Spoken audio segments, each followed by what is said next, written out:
아프리카를 처음 가본 지 벌써 10년이 조금 이렇게 넘었습니다.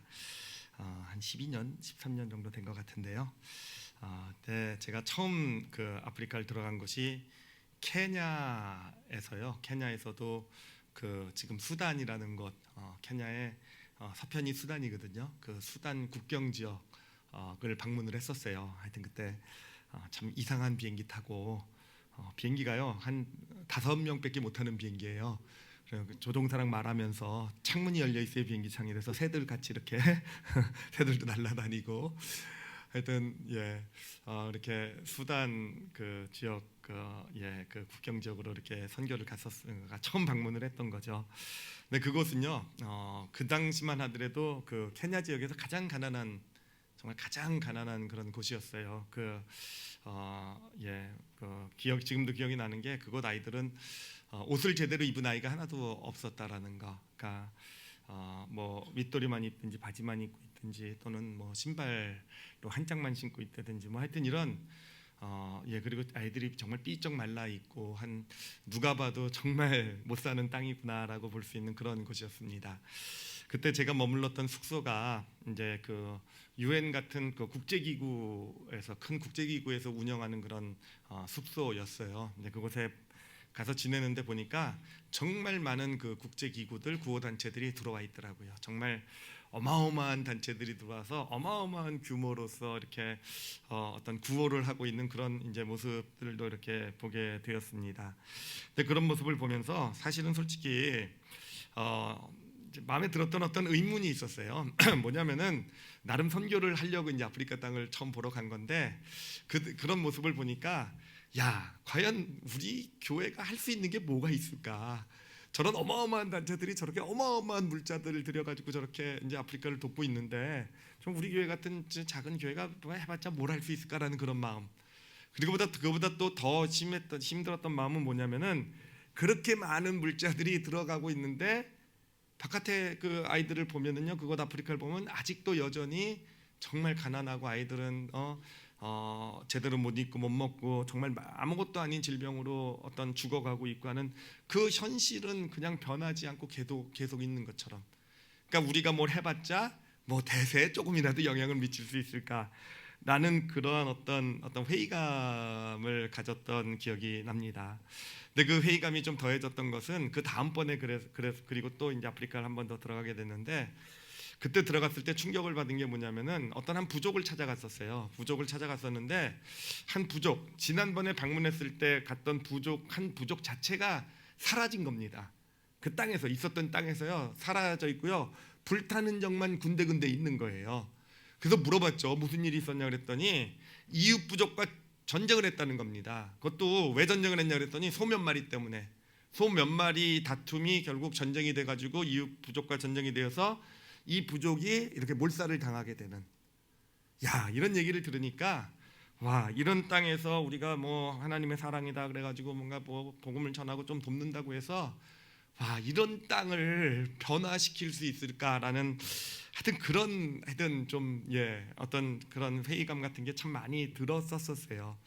자, 그럼에도 불구하고 그 이후로 선교를 지금 계속 해오고 있지 않습니까? 저희 지금 선교 해오는 거 맞죠, 그렇죠? 선교를 계속 이렇게 해오게 되는데 왜 선교를 하게 되었을까라고 생각을 해보면은요.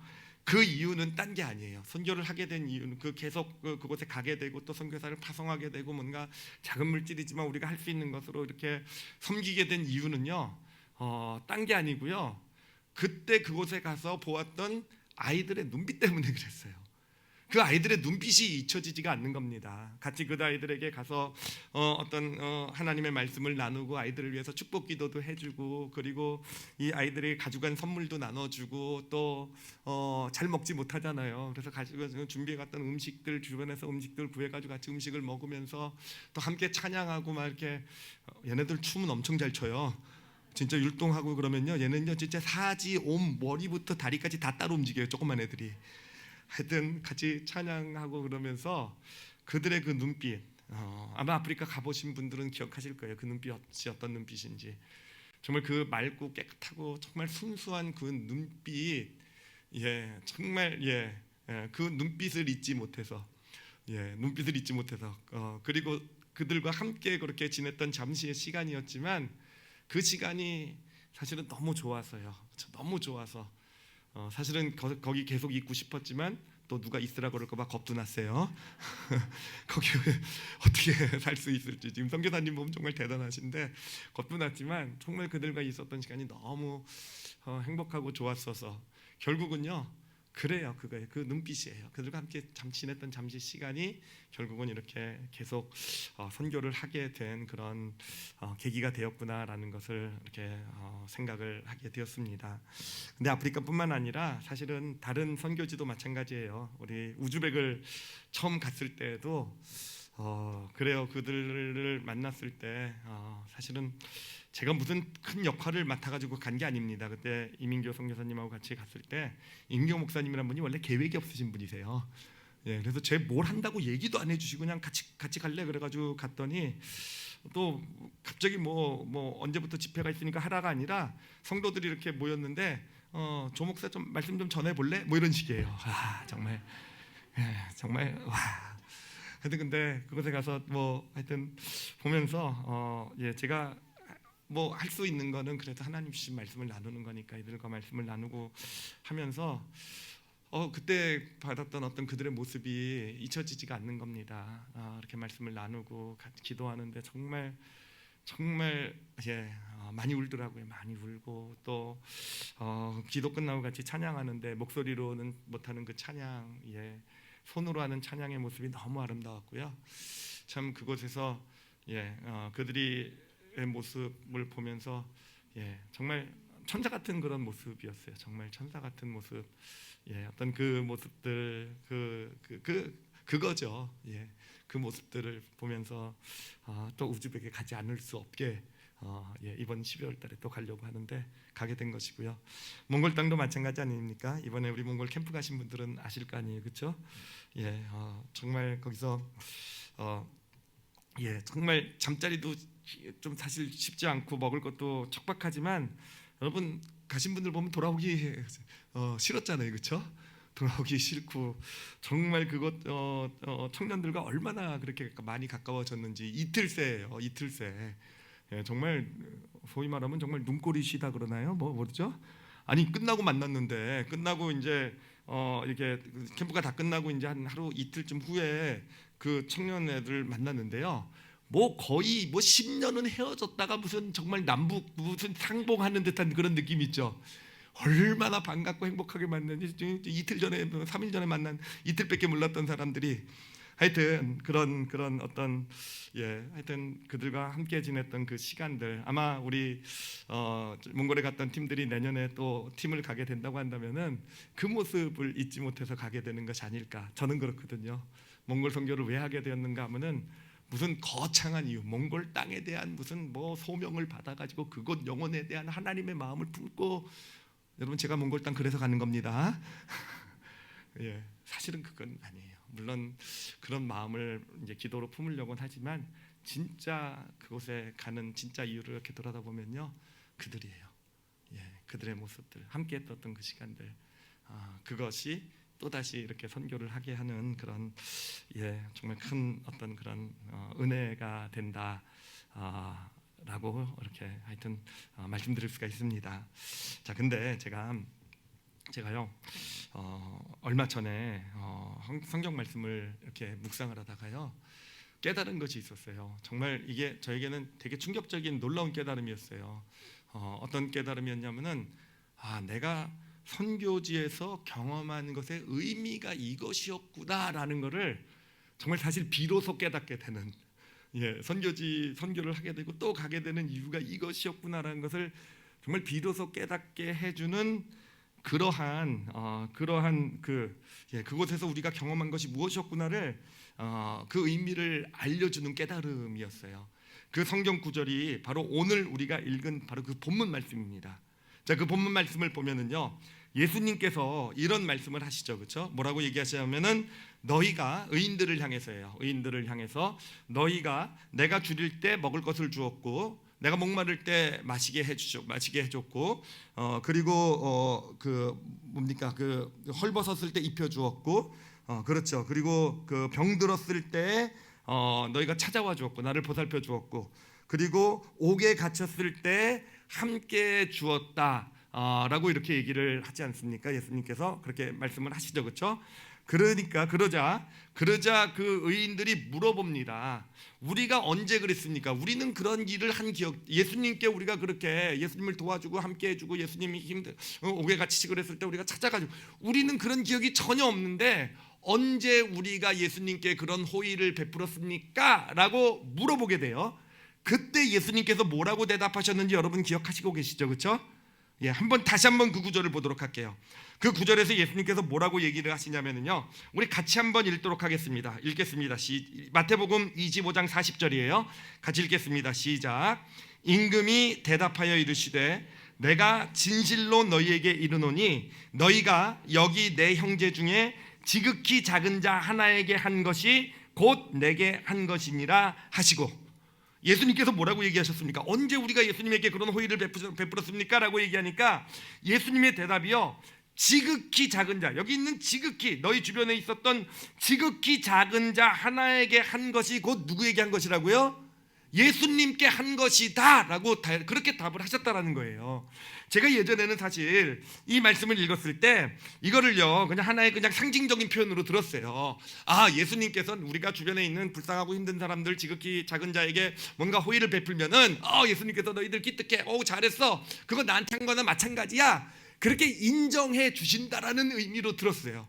인정해 주신다라고. 그렇게 쳐주겠다, 네가 불쌍한 사람 도와주면, 내 이웃 그렇게 힘든 이웃 도와주면 나한테 해준 걸로 쳐주겠다라는 그런 의미로 들었는데, 그런데요 이번에 이 말씀을 듣는데 그게 아니라는 그런 생각이 막 들어오는 거예요. 제가 한 번도 생각해 보지 않았던 어떤 그런 깨달음이 저에게 오는 겁니다. 그런 깨달음이 오는 거예요. 여러분, 제가 한 번도 생각해 본 적이 없었던 그런 깨달음이 막 제 머리에 생각이 나면은 이거는 누가 주시는 겁니까? 이건 하나님이 주시는 거예요. 제 머리에서 나올 리가 없고요, 제 생각에서 나올 리가 없고, 제 경험에서 나올 리가 없는 것들이에요. 이 하나님이 주시는 것, 저는 그렇게 해서 정말 제가 이제 생각지도 못한 것이 막 생각이 나고 막 이렇게 깨달아지면 이제 하나님께서 주는 것을 봤는데, 그때 예수님께서 저한테 말씀하셨다고 저는 받아들인 게 뭐냐면은 바로 그렇게 지극히 작은 자 하나에게 한 것이 진짜로 나에게 한 것이다라고 그러시더라고요. 그냥 인정해 주겠다는 것이 아니라, 진짜 지극히 작은 자 하나에게 베푼 호의가 그게 진짜로 나에게 베푼 것이다 라고 그러시더라고요. 그래가지고요, 이건 제 생각이 아니니까 제가 물어봤죠. 도대체 어떻게 그럴 수 있습니까? 어떻게 그게 진짜로 예수님께 베푼 것이 될 수 있습니까? 라고 이렇게 물어보면서 깨달음이 또 막 오기 시작하는 겁니다. 왜 그게 예수님께 베푼 것이 되냐 하면은요, 여러분 그럴 이유가 있더라고요. 왜냐하면은요, 자, 우리 인간 안에는요, 하나님이 우리 인간을 창조하셨을 때 창세기를 1장을 보면요, 우리를 하나님의 형상으로 창조하셨다고 말씀하셨어요, 그렇죠? 그러니까 우리 인간 안에는요 하나님의 형상이 다 있다라는 겁니다. 그렇죠? 우리가 인간이 원죄를 지었기 때문에 형상이 망가졌다라고 성경은 얘기하고 있지만 어찌됐든 하나님의 형상을 가진 존재가 우리 인간이라는 겁니다. 그런데 하나님의 형상은 누구시냐면은 바로 성경이 우리에게 가르쳐주는 것이 바로 예수 그리스도가 하나님의 참 형상이시다라는 겁니다. 그러니까 여러분, 우리 모든 인간 안에는요 하나님의 형상이 자리 잡고 있다라는 거예요. 예수 그리스도가 우리 안에 있다라는 겁니다.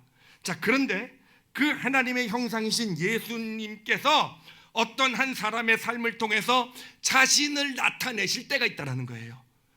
어떤 사람의 삶을 통해서 자신이 예수님이 나타나실 때가 있는데, 여러분 그때가 언제냐면요, 그 사람이요 지극히 작은 자가 되었을 때라는 거예요. 지극히 작은 자가 되었을 때, 지극히 작은 자가 되어서, 지극히 작은 자가 되었다는 건 뭐겠습니까? 어떤 삶을 살아가면서 굶주릴 때가 있지 않습니까? 배고프고, 그렇죠? 어떤 목마를 때가 있지 않습니까? 헐벗을 때가 있지 않습니까? 나그네가 될 때가 있고요. 어떤 그런 질병에 걸려서 고통할 때가 있고요. 그렇잖아요. 옥에 갇힐 때가 있고요. 옥에 갇혔다는 건 물론 죄를 져가지고 옥에 갇힌 걸 수도 있지만, 옥에 갇혔다는 의미는 또 정말 아무도 없는 곳에 혼자 내버려 두는 것 같은 어떤 그런 상황을 얘기하는 거 아니겠습니까? 바로 그렇게 지극히 작은 자가 되었을 때, 그때가 바로 예수님이 우리의 삶을 통해서 자신을 나타내실 때가 된다라는 거예요. 그런데 어떻게 예수님이 우리 어떤 사람의 삶을 통해서 자신을 하나님의 형상 그 안에 자리 잡고 있었던, 그래요, 우리는 죄 가운데 있기 때문에 다 그 형상이 하나 예수 그리스도가 우리 안에 다 감춰져 있단 말이에요. 그냥 안쪽에 감춰져 있는 그 예수님이 언제 그 자신을 드러내시는가? 바로 지극히 작은 자가 되었을 때 누군가가 다가와서 그에게 호의를 베풀어 줄 때, 그 호의 가운데 바로 하나님의 형상이신 예수님께서 그 사람의 삶에 나타나시게 된다는 겁니다. 여러분, 이게 무슨 의미냐면요, 우리가 누군가에게 호의를 베풀면은요, 주변에 지극히 작은 자에게 호의를 베풀면은요, 그 호의를 통해서 그 사람으로부터 그 안에 감춰져 있었던 예수 그리스도가 나타나신다라는 거예요. 그래서 우리가 베푼 호의가 누구에게 베푼 호의가 되는 것인가? 예수님께 베푼 호의가 된다라는 것입니다.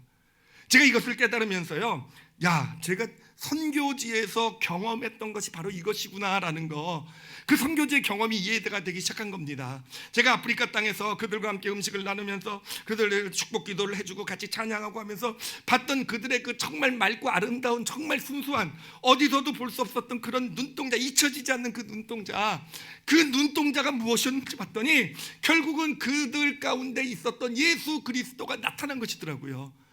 그 눈동자는요, 가난에 찌들고 질병에 찌들고 그래서 정말 죽어가는 아이들의 눈동자가 아니라 우리가 베푼 작은 호의였지만 그것 가운데서 그들 안에 있는 예수님이 나타나서 정말 그 눈동자를 통해서 그 예수님의 모습이 우리에게 비춰지게 된 것이고요.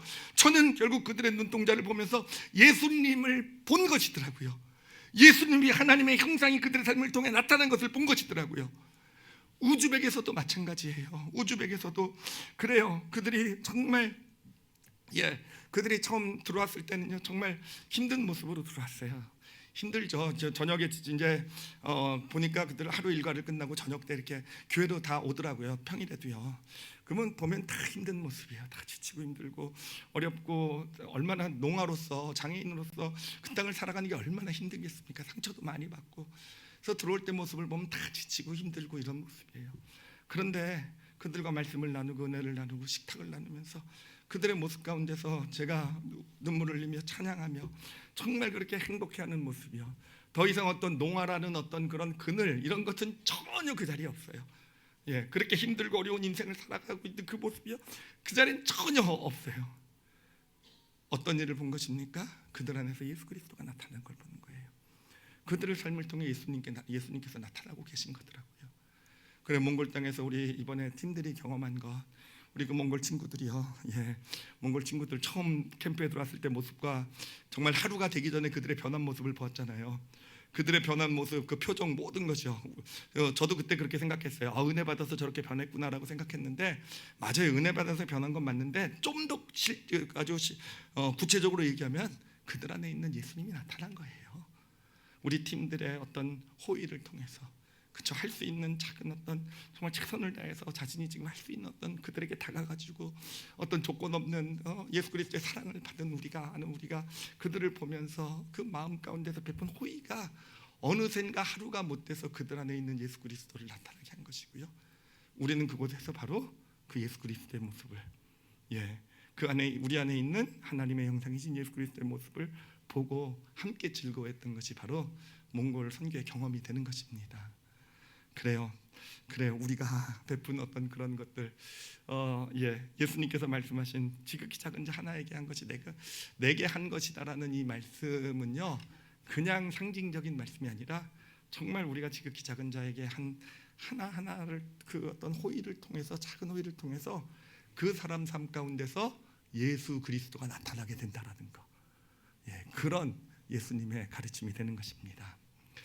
자, 이런 깨달음 가운데서, 이 깨달음이요, 우리에게 좀 오늘 함께 나누기를 하나님 원하시는 그런 어떤 그런 중요한 어떤 나눔 제목들이 좀 있어요. 몇 가지를 제가 여러분과 같이 좀 나누려고 합니다.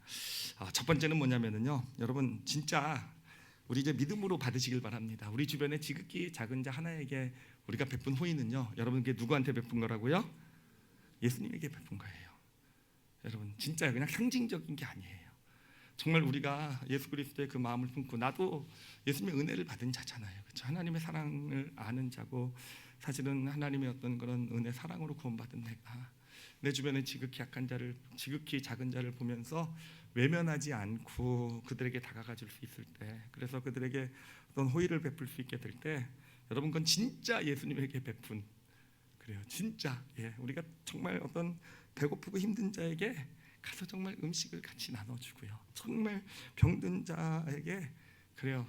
같이 정말 도와주고 함께 있어주고, 옥에 갇힌 외로운 사람 찾아가지고 하는 그 모든 것은요, 결국은 진짜 예수님에게 한 일이 되는 것입니다. 자, 그러므로 여러분, 우리 주변에 지극히 작은 자가 있다는 의미는 뭐겠습니까? 지극히 작은 자가 있다는 의미는요, 지금 예수님에게 무언가 내가 호의를 베풀 수 있는 기회가 된다라는 거예요. 아시겠죠? 그렇죠? 이거 엄청 중요하잖아요. 정말 예수님이 지금 우리 앞에 서 계시면 여러분 뭐 다 빼드리지 않겠습니까? 그렇죠? 정말 다 예수님이 있을 때 다 드리고 싶을 거 아니에요, 그렇죠? 다 뭔가 잘 보이고 싶어서라도 드리고 싶을 거 아니에요, 그렇죠? 근데 진짜 예수님께서는요, 그 얘기해 주시는 거예요. 지극히 작은 자 하나에게 한 것이 내게 한 것이다라는 거. 그러니 여러분, 정말 지극히 작은 자가 우리 주변에, 우리 가족 가운데, 우리 이웃, 함께하는 성도들 가운데 정말 지극히 작은 자의 상황 가운데 있는 자가 있다고 한다면, 여러분 예수님께 뭔가 호의를 베풀 수 있는 기회로 받으시기를 바랍니다. 그렇게 그것을 외면하지 않고 호의를 베풀게 될 때, 여러분 이 다음에 천국 가서 부끄럽지 않을 거예요. 너 나한테 많은 거 해줬어. 야, 네가 이렇게 많은 걸 해줬다니 넌 아무것도 안 해줘. 이런 얘기는 들으시지 않으실 수 있는 우리 올리브교회 성도들이 되시기를 바랍니다. 자, 그리고 두 번째로 함께 좀 나누고 싶은 내용은 뭐냐면은, 제가 이제 선교를 하면서 사실은 하면서 제일 갈등이 되는 문제가 있었어요. 좀 전에 아까도 말씀드린 거지만 뭐냐면은, 정말 이렇게 하는 것을 통해서 정말 어떤 일을 이룰까라는 그런 사실 회의 같은 생각이 늘 좀 자리 잡고 있었어요. 그래요. 지금 이렇게 좀 섬기는 것을 통해서 이게 뭐 얼마나 큰 일을 이룰 수 있을지 보면은, 선교 가서 그때 당시는 참 좋고 행복한 것 같지만, 또 지나고 나면, 조금 시간이 지나고 나면은 그냥 한순간의 경험으로 그냥 끝나는 것이 아닌지, 그냥 그곳에서 은혜 받았던 뭐 사람들도 결국은 시간이 지나고 나면 그냥 옛 모습으로 그대로 돌아가게 되는 그런 것이 아닌지, 정말 우리가 한 그런 일들이 정말 그런 어떤 진짜 어떤 하나님의 일을 하는 그 삶의 변화를 가져오는 그런 하나님의 축복의 역사가 될 수 있는지, 사실은 그런 거에 대한 어떤 의심, 좀 회의적인 생각을 가지고 있었어요. 근데 정말 오늘 이 말씀 준비하면서 확실하게 깨달은 게요, 결코 그렇지 않다라는 거예요. 왜 그렇지 않은 줄 아십니까? 가서 베푼 호의라는 것이 그냥 단순한 어떤 호의였고, 그 안에서 그냥 어떤 베풀었던 좋은 어떤 그냥 함께 나눴던 좋은 경험이라고 한다면은요, 그런 경험들은 시간이 지나고 나면 사라질 거고 영향력도 없어질 겁니다. 그런데 우리가 예수 그리스도의 사랑 가운데서 정말 그 마음을 담고, 그래서 이런 어떤 그런 우리 주변에 어떤 그런 사람들, 어떤 그 하나님께서 선교지의 어떤 영혼들, 지극히 작은 자들을 우리에게 보여주시고, 우리가 가지 않을 수 없어서 가가지고 베푼 그 호의를 통해서, 그들 가운데서 그 베푼 호의를 통해서 어떤 일이 일어난 겁니까? 그들 안에 어딘가에 숨겨져 있었던 예수 그리스도가 그들의 삶을 통해서 나타나신 거잖아요. 여러분, 이거는 다른 거예요. 그냥 단순히 한때 좋은 경험, 행복한 경험, 뭐 한국 사람들이 와서 좋은 걸 섬겨줬던 그런 경험이 아니라, 여러분 그들 안에, 그들은 의식하지 못하고 있을지 모르지만 그들 안에 있었던 예수 그리스도께서 드디어 그들의 삶을 통해서 나타나신 것입니다. 그래요. 그 나타나신 예수님은 시간이 지나면은 또 다시 사라진 것처럼 보이고, 일상 가운데로 다시 돌아가면은 그냥 예전과 똑같이 된 것처럼 보일지 모르지만, 아니요, 결코 똑같이 된 게 아니에요. 그들 안에 한번 예수님이 그렇게 나타나셨으면은요, 그들 안에서 예수님은 계속 나타나시게 된다는 겁니다. 제가 그것을 확실하게 알 수 있는 것은요, 이 선교를 해보면은요, 올해 갔다가 이제 다시 1년이 지나고 나서 그 다음에 가보면은요, 그래요, 많은 어떤 그런 선교를 했던 사람들이 예전 모습으로 돌아가 있는 것을 보게 돼요. 그렇지만 그들을 다시 불러가지고 같이 만나서 인사하고 같이 은혜를 또 나누다 보면은요, 예전에는 이틀 3일 걸려가지고 그런 어떤 그런 예수님의 모습이 나타났다고 한다면은요, 이미 만나는 그 순간부터, 이미 어떤 그런 잠시 함께 찬양하고 기도하는 그 순간부터 그들 안에 있었던 예수 그리스도가 다시 나타나는 것을 보게 돼요. 그래요. 그냥 사라진 게 아니에요. 잠시 감춰져 있었을지 모르지만 그래요. 조그만 자극에도 다시 예수 그리스도가 그들 안에 있었던 예수님이 나타나시더라고요.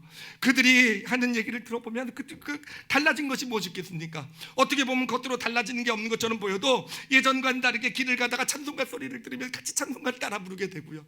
뭔가 예전과는 달리 힘들고 어려운 일이 있으면 자신도 모르게 교회를 찾아가게 되고 기도를 하게 되고 그래요. 예수님이 한번 나타나셨으면 예수님께서 얘기하셨어요. 하나님께서 주신 영혼을 내가 한 사람도 잃어버리지 않고 마지막 날에 반드시 다시 살리리라.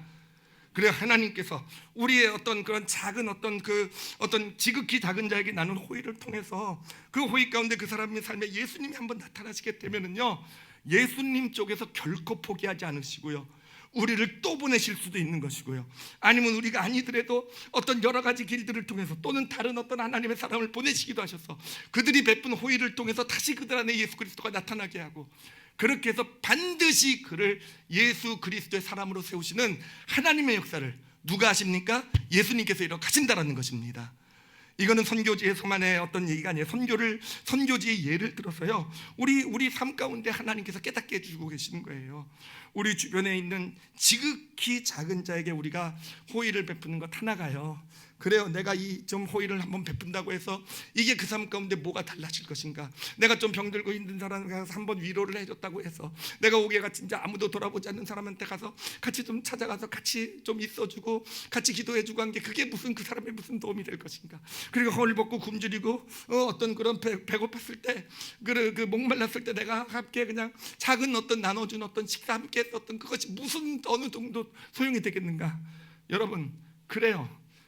모르겠어요. 지나고 그냥 그거 하고 나서도 그냥 변한 게 아무것도 없는 것처럼 보여도요, 여러분 결코 그렇지 않아요. 이것을 통해서 누가 그 삶 가운데 나타나신 겁니까? 예수님이 나타나신 거예요.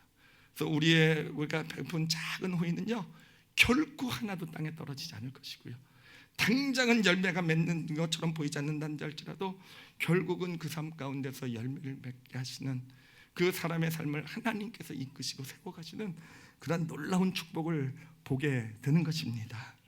그래서 우리는요, 주변에 지극히 작은 자들에게요, 때로는 이제 내가 한 행동이 의미가 없어 보이고 넌 한다 할지라도요, 누가 하십니까? 하나님이 하세요. 내가 하는 작은 행동을 통해서 그 안에 누구가 나타나십니까? 예수님이 나타나세요. 우리는 그래서 낙심하고 포기하지 않고요, 지극히 작은 자에게 관심을 보이고 섬기고, 한 번으로 안 되면 또 찾아가지고 하는 그런, 내가 하는 게 아니라 하나님이 하시니까, 그리고 그냥 단순히 좋은 일을 한 게 아니라 그 안에서 예수님이 나타난 것이니까, 여러분 지극히 작은 자들에게 정말 호의를 베푸실 줄 아시는 우리 올리브교회 성도들이 되시기를 바랍니다. 자, 그리고 또 하나 세 번째로 좀 나눌 것은 뭐냐면요, 오늘 우리가 읽은 본문 구절 중에서 이제 시작 부분에 나온 말씀이에요. 마태복음 25장 34절인데 이제 그 처음 시작할 때 하신 말씀입니다. 우리 한번 같이 좀 읽어보도록 할게요. 읽도록 하겠습니다. 시작. 그때 임금이 그 오른편에 있는 자들에게 이르시되 내 아버지께 복받을 자들이여 나와 창세로부터 너희를 위하여 예비된 나라를 상속받으라. 여러분 다 창세로부터 예비된 하나님의 나라 천국을 다 상속받으시길 바랍니다. 근데 지금 이게 누구한테 다 아멘 하셨죠? 그죠? 받기를 원하신 거죠, 그렇죠? 근데 누가 받습니까? 이렇게 지극히 작은 자에게 호의를 베푼 사람들에게 하신 말씀이에요, 그렇죠? 지극히 작은 자들에게 호의를 베푼 사람들을 모아놓고, 이게 바로 나에게 한 것이다, 예수님께 한 것이다. 네가 예수님에게 이렇게 많은 것을 했다. 그러니 이제는 너에게 천국을 상속하게 해주겠다. 라는 그런 말씀 아니겠습니까? 자, 근데요, 여러분 성경을 우리가 볼 때 우리가 알아야 될 사실이 있어요. 성경은요, 상속받을 것이다라고 어떤 미래, 이제 천국을 얘기할 때 단순히 미래 사건만 얘기하는 게 아니에요. 성경은요, 지금 현재 이 자리를 얘기하고 있어요. 그러니까 천국을 상속받을 것이다라고 얘기를 했을 때요, 그렇게 지극히 작은 자에게 베푼 호의 가운데 너희가 결국 천국을 상속받게 될 것이다라는 것은 미래의 어떤 나중에 이제 하나님 마지막 심판이 끝나고 천국에 갈 것이라는 의미도 되지만, 정말 그 작은 호의, 베풀었던 지극히 작은 자에게 베풀었던 호의를 베풀 때마다 지금 이 자리에서 우리는요, 하나님의 나라 천국을 상속받게 된다라는 거예요. 그게 바로 이 가르침의 의미가 됩니다. 이 가르침 결국은요. 이걸 보면서도 깨닫게 된 것이 뭐냐면은 결국은 그 아프리카에 갔을 때 그 아이들과 같이 그렇게 춤추고 놀고 뛰어놀고 행복했던 그 시간의 의미가 무엇인가 봤더니 결국은 천국을 상속받는 그런 자리였던 거더라고요. 그 자리에 이루어진 그 모습은요, 결국은 천국의 그런 모습이더라고요. 아이들이 그렇게 정말 해맑게 어떤 모든 상황과 상관없이 기뻐하고 행복해하면서, 사실 행복하고 기뻐할 조건이 아무것도 없는 아이잖아요. 입을 것도 먹을 것도 없는 아이들이 무슨 그렇게 기뻐서 행복하게 뛸 수 있겠습니까? 그것은요 바로 하나님의 천국이 임하고 천국을 지금 우리가 상속받고 있는 그 현장이었더라고요. 그래요, 우즈벡에 있는 우리 성도들과 거기하고 농아 성도들과 같이 식탁을 나누면서요, 그래요, 저는 그 식탁 자리가 그때도 그런 생각을 했어요. 자, 천국의 식탁 자리가 바로 이렇겠구나라는 거예요. 정말 어떻게 보면 아무것도 아닌 어떤 음식을 놓고 서로 먹여주고 나눠주고 나누라고 하면서 정말 기쁨 나눔이 있고 서로 여기저기 돌아다니면서 정말 떠들고, 못 떠들죠, 손으로 떠들어요. 하여튼 그러면서 거기 참 조용해서 좋아요. 막 떠드는데도 되게 조용해요. 근데 하여튼 그러면서 나는 식탁 자리가 정말 천국의 식탁 자리가 이렇겠구나라는 생각을 했었는데, 그 자리가 바로 천국을 상속하는 자리였더라고요. 그래요, 이 몽골 땅에서 여러분 우리 팀들이 가가지고 경험했던 그 이틀 2박 3일 동안의 그 시간, 정말 어떻게 이런 일이 일어날 수 있을까라고 다들 생각했던, 어떻게 이틀 만에 이런 일이 일어나고 수 있고 이렇게 행복하고 이렇게 이 자리에 정말 모두가 다 정말 알지 못했던 사람이 온전히 하나가 되어서 어느샌가 다 같이 손잡고 또 찬양하고 있고 서로 허깅하고 있는 이것이 지금 뭘 경험하고 있다는 겁니까? 천국을 상속받고, 그 자리에서 상속받고 있다는 거예요. 여러분 그렇습니다. 여러분 그래요, 우리 삶 가운데서요, 천국, 하나님께서는 우리 믿음의 사람들에게 지금 이 자리에서, 이 다음에 미래에만 우리에게 천국을 상속받게 해주신 것이 아니라 지금 이 자리, 이 땅의 삶에서 우리에게 천국을 상속해 주고 계시는 줄 믿습니다. 그런데 그 천국은 어떻게 상속받는지 아십니까?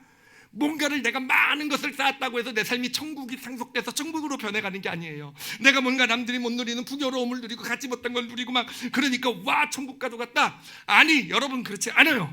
천국은 어떻게 우리 삶 가운데 이루어지게 되냐면은 지극히 작은 자를 보며 내가 외면하지 아니하고 내가 가진 것 별로 없는다 할지라도 내가 베풀 수 있는 호의를 베풀 수 있게 될 때, 그 호의를 베푸는 그 과정에서 그 사람의 삶에서는 예수 그리스도가 나타나게 되는 것이고, 나는 그 자리에서 천국을 상속하는 그런 축복을 누리게 되는 것이에요.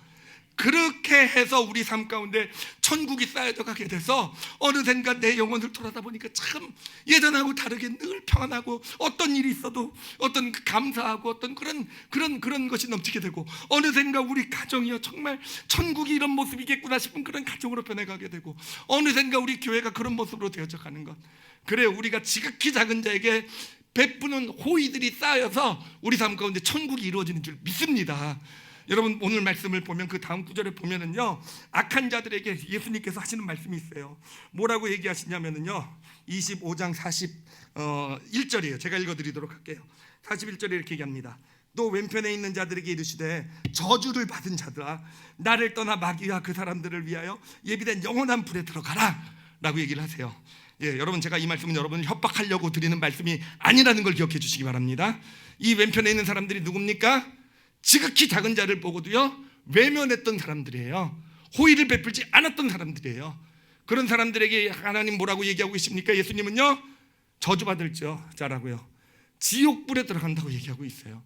여러분 우리 인생이라는 게 진짜 그래요. 정말 우리가 이 하나님의 가르침을 좀 마음에 담았으면 좋겠어요.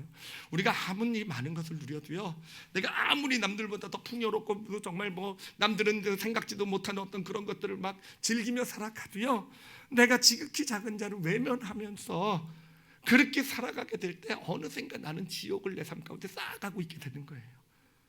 어느샌가 내 삶이 지옥으로 되어져 가는 것. 나는 이 많은 것을 누리고 이 좋은 것들을 탁한 내 거로 갖고 남들이, 그런데 내 삶이 왜 이 모양일까? 왜? 여러분 이게 오늘 하나님께서 또 우리에게 주시는 정말 귀한 그런 하나님의 그 마음인 줄 믿습니다. 그래요, 우리 삶의 천국이 이루어지는 것은요, 그렇다고 여러분 많이 누리지 말라는 거 아니에요. 하나님 주신 축복 많이 누리시되, 적게 누리든 많이 누리든 진짜 우리 삶의 천국이 임하는 것은요, 내 삶의 지극히 작은 자에게 내가 외면하지 않고 호의를 베푸는 그 호의들이 쌓여서 우리 삶이 천국으로 되어져 가게 되는 것입니다. 예. 그리고 마지막으로 하나만 나누도록 할게요. 여러분 그래요. 그 하늘나라의 원리와 세상의 원리는 참 많이 달라요. 세상은요 지극히 큰 자에게 복이 있다라고 얘기를 해요, 그렇죠? 지극히 큰 자에게 복 받았어, 복이 있어라고 얘기하는데 여러분 성경은요 누가 복 받은 자라고 얘기합니까?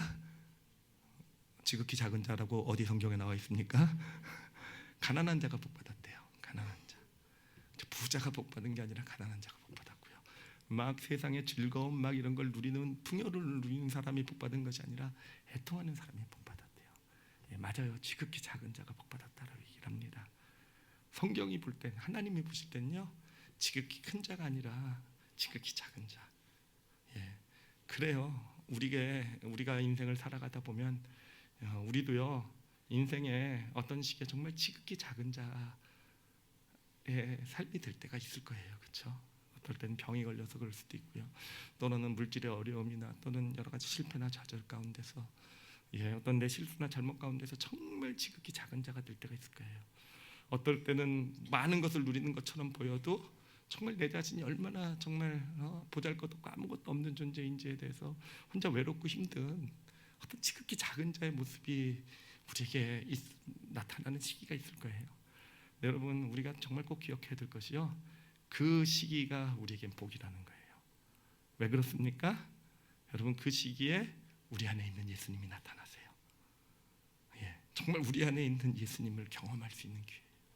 정말 그 시기가 내 안에 계신 예수님이 내 삶에 나타나셔서 내 삶의 주님이 되어져 가시는, 내 삶의 주인이 되어져 가시는, 여러분 진짜요 지극히 작은 자가 되었다고 해서 낙심하거나 좌절하지 마시고요 오히려 지극히 작은 내 삶의 어떤 그런 지금 상황 가운데 있다고 한다면 감사하시기를, 예수님께서 나를 통해 나타나시겠구나, 예수님이 내 삶을 인도하시겠구나 라는 기대와 소망을 품으시기를 바랍니다. 자, 그런데 여기서 정말 중요한 것은 뭐냐면은 하나님의 일하심의 원리가 뭔지 아시잖아요. 내가 지극히 작은 자였을 때 나에게서 어떻게 예수님이 나타나게 됩니까? 누군가의 호의를 통해서라는 거예요. 누군가의 호의. 그래요, 여러분. 여러분 저는 이 말씀을 깨달으면서 바로 교회라는 것이 이런 곳이구나라는 것을 사실 마음으로 이렇게 큰 감동으로 받아갖게 되었어요. 여러분 교회라는 것은요, 교회는 예수 그리스도의 몸이시죠, 그렇죠? 예수 그리스도의 몸이라고 성경이 얘기하고 있고 교회를 통해서 누가 나타나십니까? 예수님이 나타나는 거예요. 여러분 어떻게 예수님이 나타나시겠습니까? 어떻게 예수님이 나타나겠어요? 그냥 추상적으로 교회니까 예배 드리다 보면 예수님이 나타나고 신앙생활하다 보면 예수님. 근데 오늘 말씀을 보니까 알겠어요. 교회라는 것이 어떤 것인지. 교회라는 것은요, 그래요. 우리 주변에 누군가 지극히 작은 자가 있을 때 그 지극히 작은 자에게 다가가서 호의를 베푸는 그런 공동체가 바로 교회더라고요. 그래요. 때로는 그게 내가 될 수도 있어요. 내가 지극히 작은 자였을 때 내가 교회 공동체에 있다라는 것은 어떤 축복이겠습니까? 하나님께서 누군가를 보내주셔서 그런 나에게 호의를 베풀게 하시고, 그래서 지극히 작은 자인 나의 삶을 통해서 예수 그리스도가 나타나게 되는 거예요. 너 누군가 지극히 작은 자의 상황이게 될 때 내가요, 그래요, 그 사람에게 다가가줘서 호의를 베풀게 되면서 또는 우리가 함께 다가가주면서 호의를 베풀게 되면서 그 사람에게서 누가 나타납니까? 예수님이 나타나게 되는 거예요. 여러분 그렇게 되면서 교회는요 진짜 예수님의 몸된 교회가 되는 거 아니겠습니까? 교회를 통해서 예수님께서 나타나는 거 아니겠습니까? 우리 올리브교회가 정말 그런 교회가 되기를 소원합니다. 그래서 정말 우리가 이렇게 예배를 드리더라도 어쩐지 지난주부터 계속 교회 안 나오신 분이 자꾸 마음에 이렇게 많이 짚히고 기도가 되더라고요. 제가 보니까 이 말씀 증거하게 하시려고 저한테 이런 좋은 마음을 주신 것 같아요. 하여튼 그래요. 우리가 주변에 친하고 가깝고 되는 사람들도 좋지만 하나님께서 우리에게 모임을 허락해 주시고 주변에 누군가를 알게 해주신 것은요, 그 사람이 지극히 작은 자가 되었을 때 가서 호의를 베풀라는 그런 하나님의 축복의 기회로 우리에게 그런 이런 교회 공동체를 허락해 주셨는 줄 믿습니다. 여러분 우리가 이제 오늘 말씀 두 가지 단어만 기억하면 될 것 같아요. 지극히 작은 자한테요 뭐를 베풀라고요? 호의를 베풀라는 거. 여러분 지극히 작은 자한테 호의를 베푸는 게 사실은 참 쉽지만 말로는 쉽게 보이지만 사실은 이게 쉽지 않은 이유가 있어요. 왜냐하면은 우리 주변에 있는 지극히 작은 자들은요 그냥 단순히 뭐 배고프고 굶주리고 뭔가 어떤 뭐 질병에 걸리고 뭐 어떤 그런 뭐 옥에 갇히고 이런 모습으로 등장하지 않기 때문에 그래요. 사실 우리 주변에 지극히 작은 자는요 꼴 보기 싫은 모습으로 나타나요. 정말 잘못된 모습으로 나타나요. 우리가 비판하고 판단할 모습으로요. 왜 저렇게 살지? 왜 저런 모습으로 살아가지? 왜 저렇게 못난 모습이지? 왜 저 사람은 저렇지? 그런 모습으로 나타나 그 지극히 작은 자에 그렇게 우리에게 나타나게 되더라고요. 그래서 우리 마음 가운데 정말 그랬으면 좋겠어요. 이 교회라는 것이요 옳고 그름을 가지고 판단하고 평가하고 결정하는 것이 되지 않아야 되겠어요. 우리의 옳고 그름을 가지고 누군가를 대하게 될 때요 지극히 작은 자를 바라본 우리의 시야는요 저 사람은 틀린 사람이에요. 잘못된 사람이 되더라고요. 그래서 이 교회라는 것은 옳고 그름을 가지고 누군가를 판단하고 정죄하는 것이 아니라 하나님의 마음을 가지고요 모나 보이고 문제도 있고 왜 저렇게 살지 짜증나고 이런 사람들을 어떤 시야로 바라볼 수 있는 것? 지극히 작은 자, 하나님께서 우리에게 보내주신 지극히 작은 자로 바라볼 수 있게 되는 그렇게 바라보면서 내가 뭔가 호의를 베풀 수 있는 여러분 교회뿐만 아니라 가족들이나 주변 이웃들도 마찬가지예요. 지극히 작은 자가 누굴까라고 생각할 때 아주 쉬운 방법이 있어요. 짜증나는 사람 있으면 지극히 작은 자예요. 저 사람 왜 저래라는 생각이 드는 사람 있으면 진짜 지극히 작은 자예요. 왜 저렇게 살아갈까라고 생각되는 사람 있잖아요. 자꾸 내 안에서 판단이 나오고 이런 사람이 있잖아요. 여러분 하나님께서 보내주신 지극히 작은 자입니다. 옳고 그름을 내려놓고요 지극히 작은 자 그 마음으로 바라봐 주시고 그래서 하나님 주신 마음을 가지고 호의를 베푸실 줄 아는 정말 중요한 건 저 사람을 우리가 비판한다고 바뀝니까? 내가 옳고 그름을 가지고 문제 있고 잘못됐다고 해서 바뀝니까? 아니잖아요. 거꾸로 바뀌게 만들잖아요. 주로 우리는요. 그래요. 옳고 그름이 아니라 하나님의 시야로 바라보면서 지극히 작은 자에게 다가가셔서 호의를 베푸실 줄 아는 호의예요. 사실은 가장 핵심은요 함께라는 거예요. 함께라는. 그래서 함께 해주는 게 가장 큰 호의입니다. 함께 해주실 줄 아시는 그런 우리 올리브교회 성도들 또 우리 모두가 되기를 예수님의 이름으로 축원합니다. 기도하시겠습니다. 이 시간 기도하실 때요 자신의 주변에 있는 지극히 작은 자가 누굴까를 한번 좀 생각을 해보세요. 지극히 작은 자에게 호의를 베푸는 게요 말은 쉽지만 진짜 쉽지 않아요. 우리는 본능적으로 지극히 작은 자를 보면 외면하게 되거든요. 그리고 눈에 보이게 누가 많은 것을 가지고 누가 적은 것을 가졌다고 해서 그 눈에 보이는 게 지극히 작고 큰 것을 결정하지 않아요. 어떤 분은요 참 많은 것을 가졌는데도요 하나님 눈에 볼 땐 지극히 작은 자예요. 정말 마음에 아픔이 있고 고통이 있고 힘듦이 있는 그런 사람이에요. 우리도 그런 하나님의 눈으로 좀 바라볼 수 있었으면 좋겠어요. 그래서 진짜 천국을 누려야 되지 않겠습니까? 이 땅에서요. 진짜 우리 예수님께 우리 호의를 베풀어야 되지 않겠습니까?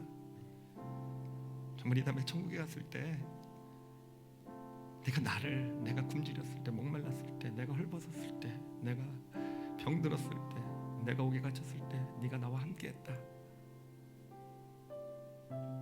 정말 이 다음에 천국에 갔을 때 부끄럽지 않는 그런 모습으로 좀 설 수 있어야 되지 않겠습니까? 이제 이 시간에 지극히 작은 자 마음에 품을 수 있는 우리가 되게 해달라고 좀 기도했으면 좋겠어요. 쉽게 되지 않을 거예요. 하지만 마음에 옳고 그름을 가지고 사람을 바라보지 않게 해달라고 좀 먼저 기도했으면 좋겠어요. 내 옳고 그름을 가지고 자꾸 판단하고 정죄하고 그 사람은 안 되고 그 사람은 틀렸고 그 사람 문제 있고 나에게서 그것을 좀 없애달라고 기도하세요.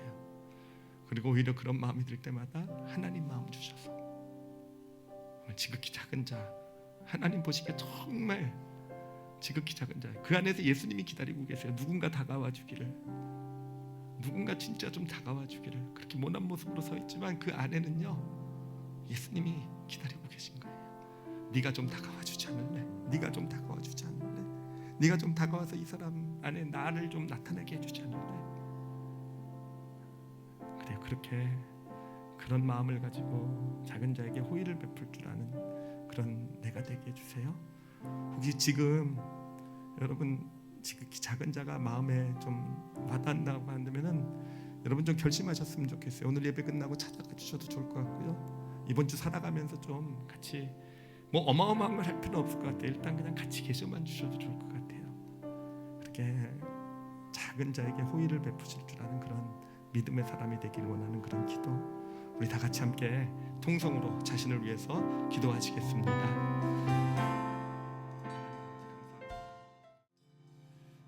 하나님 아버지, 감사합니다. 저희가 우리 모든 성도들이 정말 체험했으면 좋겠어요. 우리가 세상의 원리대로 정말 많은 것을 내가 누려야 삶이 천국이 되는 것이 아니라 하나님 지극히 작은 자에게 베푼 호의들이 쌓여서 진짜 내 삶이 얼마나 풍요로워지고 내 삶의 주변이 천국으로 변해가는지를 그렇게 경험해가는 믿음의 길을 걸어가는 우리 올리브교회 모든 성도들 되게 하여 주시옵소서. 하나님, 제 자신의 모습이 그랬어요. 자꾸 옳고 그름을 가지고 사람을 바라보기 때문에 그 안에 감춰져 있는 지극히 작은 자의 모습을 보지 못했음을 이 시간 당신 앞에 고백합니다. 하나님, 누군가를 바라볼 때 지금도 옳고 그름을 가지고 판단하는 모습으로 바라보고 있다고 한다면 하나님 지금 이 시간 내려놓게 해주세요. 지금 이 시간 내려놓게 해주시고 내려놓게 될 때 그들의 감춰진 정말 지극히 작은 자의 아픔과 고통, 외로움을 하나님 우리가 볼 수 있게 될 줄 믿습니다. 하나님 그렇게 그 영혼에 다가가주는, 함께 해주는, 호의를 베푸는 저희들, 그렇게 예수 그리스도가 나타나고 천국을 상속하는 그러한 축복이 있게 하여 주시옵소서. 그리고 무엇보다도 우리 올리브교회가 그런 교회가 되길 원합니다. 하나님 저희들 은혜 받은 이 성도, 많은 성도 주셨잖아요. 많은 성도를 주신 이유는 각자가 우리 주변에 지극히 작은 자 돌아보라는 하나님의 그런 뜻으로 저희들 이 교회를 허락해 주셨는 줄 압니다.